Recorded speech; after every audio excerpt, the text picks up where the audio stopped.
Thanks so much for joining us here on this Thursday at noon. I'm Brooke Hash. Just take a look at your screen. A state of emergency declared in Indiana this week with evacuation orders still underway in some areas. Neighborhoods underwater. Nearly a foot of rain fell around the Muncie area. This flood you're seeing is out of Wayne County, Indiana. Many highways impassable. A giant sinkhole swallowing part of some of the highways. Crews going door to door, pulling people to safety.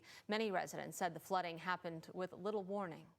My fiance called me and told me that I needed to start packing a bag and to get ready to get out of the house. And when I looked out of the window, I saw my fence floating past my window.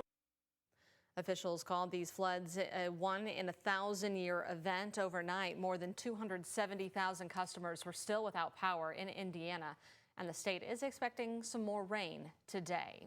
In Jennings County, Indiana, local flooding closed schools yesterday and then a 2-hour delay for this morning. The county, about an hour and a half north of Louisville, also saw the sudden death of a 4-year-old boy on Tuesday after a tree hit his home. Our Ian Hardwitt and photojournalist Connie Offit spoke to the county sheriff.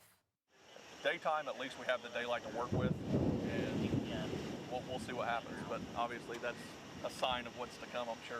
That's Chief Deputy Cody Lau with his wet boots after pulling a woman out of this Nissan on North Base Road in Jennings County. The public has to make smart decisions and just turn around.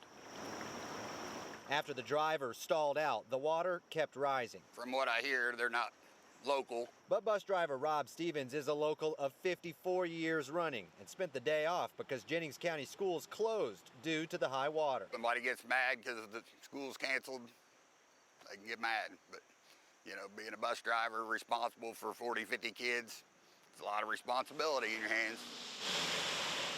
Indiana State Police cleared trees off Highway 50 near Butlerville after another abandoned car from a rescued driver was towed off. That cleared the way for a dozen semis who spent hours looking at this extra truck and trailer float from the flooded road and into the ditch. Nobody was injured in the two rescues. However, before the floods began, the sheriff's office went to a house where a toppled tree killed a 4-year-old boy on Tuesday. I hope to God we never have to do that again. We had 2 trees yesterday fall on homes because of the winds that came through. But even during that time frame, we didn't have the storms. We didn't have the thunder, the lightning. We just caught the wind off of it. That situation happened about 3:25, 3:30. Well, we were all in CSL delivering kids on a bus. And the roads I traveled were literally debris covered. Limbs, sticks, it literally looked like a tornado went through it. All the muck and mire here in Sandy Creek is now headed southwest towards Hayden, Indiana. With more rain and storms all the way, the flooding there could be even worse, says Chief Deputy Lau. Reporting here in Jennings County, I'm Ian Hardwitt for WHAS 11 News, on your side. And Jennings is one of 3 southern Indiana counties still under a flood watch until about 10 a.m. tomorrow.